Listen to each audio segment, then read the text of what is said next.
നമസ്കാരം. നമ്മുടെ ഉത്തരേന്ത്യയിലെ 3 സംസ്ഥാനങ്ങളിലുള്ള തെരഞ്ഞെടുപ്പുകൾ പുരോഗമിച്ചുകൊണ്ടിരിക്കുകയാണ്. തെരഞ്ഞെടുപ്പ് പ്രവർത്തനങ്ങൾ പുരോഗമിക്കുന്നു. ജമ്മു കാശ്മീരിൽ തെരഞ്ഞെടുപ്പ് നടന്നുകൊണ്ടിരിക്കുന്നു. ഇതൊക്കെ നമുക്കറിയാവുന്ന കാര്യങ്ങളാണ്. പ്രധാനമായും ആൾക്കാർ നോക്കുന്നത് മഹാരാഷ്ട്രയിൽ എന്ത് സംഭവിക്കും, ഹരിയാനയിൽ എന്ത് സംഭവിക്കും. ഏറ്റവും കൂടുതൽ കണ്ണുകൾ എനിക്ക് തോന്നുന്നു കേരളത്തിൽ നിന്ന് പോലും ഹരിയാനയിലേക്ക് തന്നെയാണ് ഉറ്റുനോക്കുന്നത്. കാര്യം അവിടെ കോൺഗ്രസ് ഒരു ശക്തമായ നിലയിലേക്ക് എത്തിയിരിക്കുകയാണ്. നയാബ് സിംഗ് സൈനി എന്ന് പറയുന്ന അവിടുത്തെ മുഖ്യമന്ത്രി ഏറെക്കുറെ തെറിക്കും എന്നുള്ള ഒരു അവസ്ഥയിൽ എത്തി നിൽക്കുന്നു എന്നുള്ളത് നമുക്കറിയാം. ഇവിടെ ബി ജെ പിയെ സംബന്ധിച്ചിടത്തോളം ബി ജെ പി ഇപ്പോൾ ഒരു കൈവിട്ട കളിക്കാണ് സത്യത്തിൽ ഹരിയാനയിൽ നിൽക്കുന്നത്.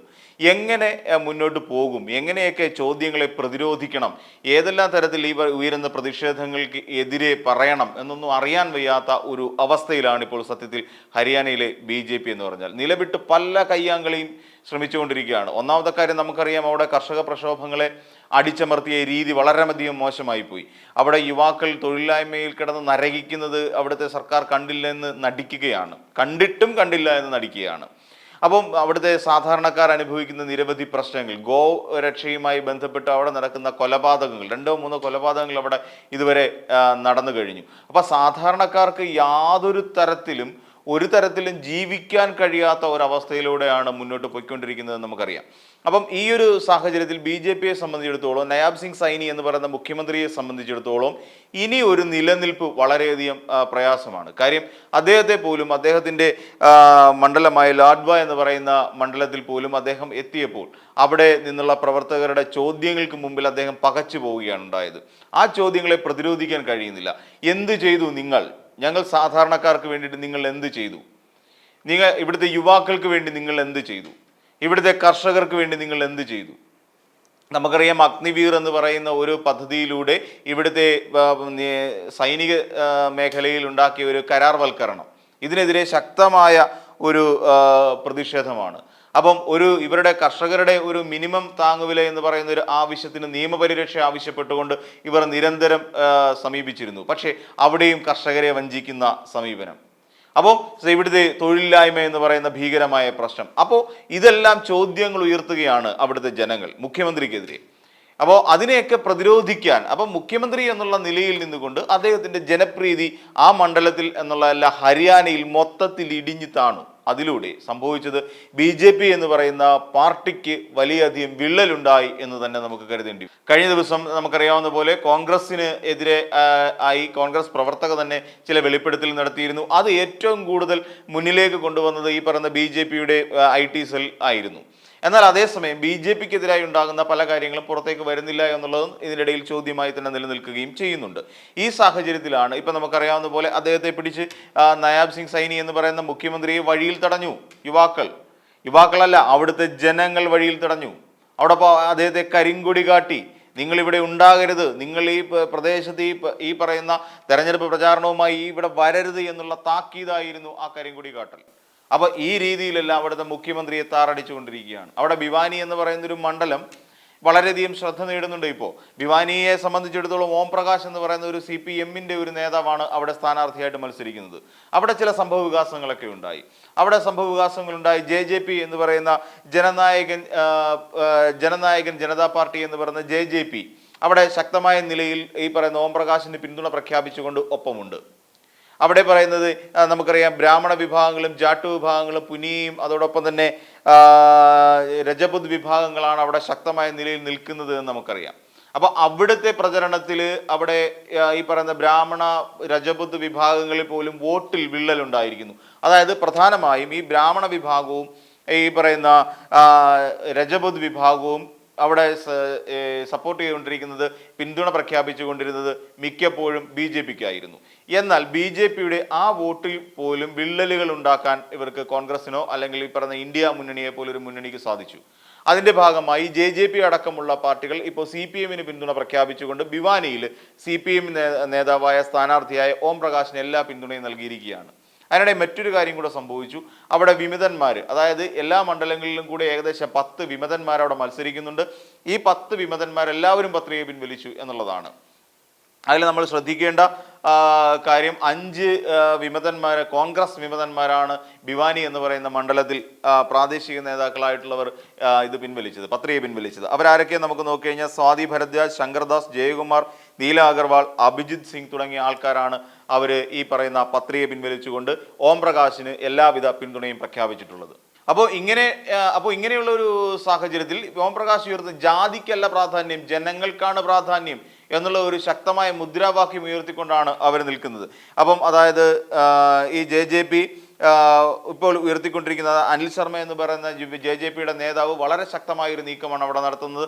അദ്ദേഹം വളരെ വസ്തുനിഷ്ഠമായി പറഞ്ഞു കഴിഞ്ഞു, ജാതിക്കല്ല ജനങ്ങൾക്കാണ് പ്രാധാന്യം കൊടുക്കുന്നത്, അതുകൊണ്ട് ആ രീതിയിലുള്ള വോട്ട് മാത്രമാണ് ഞങ്ങൾ ലക്ഷ്യം വെക്കുന്നത് എന്ന് പച്ചയ്ക്ക് പറയാനുള്ള ഒരു ചങ്കുറപ്പ് കാട്ടിയ ആൾക്കാരാണ് JJP അല്ലെങ്കിൽ അവിടുത്തെ CPM എന്ന് പറഞ്ഞാൽ. അതുകൊണ്ട് തന്നെ ഭിവാനി മണ്ഡലം എന്ന് പറഞ്ഞു കഴിഞ്ഞാൽ മിക്കവാറും തന്നെ BJPക്ക് നഷ്ടപ്പെടാനുള്ള എല്ലാ സാഹചര്യവും അവിടെ കാണുന്നുണ്ട്. അവിടെ CPM ഉൾപ്പെടുന്ന ഇന്ത്യ മുന്നണിക്ക് തന്നെയായിരിക്കും അവിടെ വിജയമുണ്ടാകുക എന്നാണ് കരുതുന്നത്.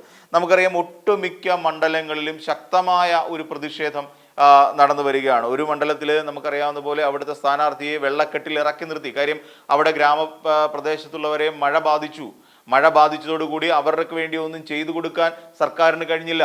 അതിൽ പ്രതിഷേധിച്ച് അവിടെ ഉണ്ടായിരുന്ന MLA അവിടുത്തെ സ്ഥാനാർത്ഥിയെ വെള്ളക്കെട്ടിൽ ഇറക്കി നിർത്തിയ ഒരു സംഭവം ഉണ്ടായി.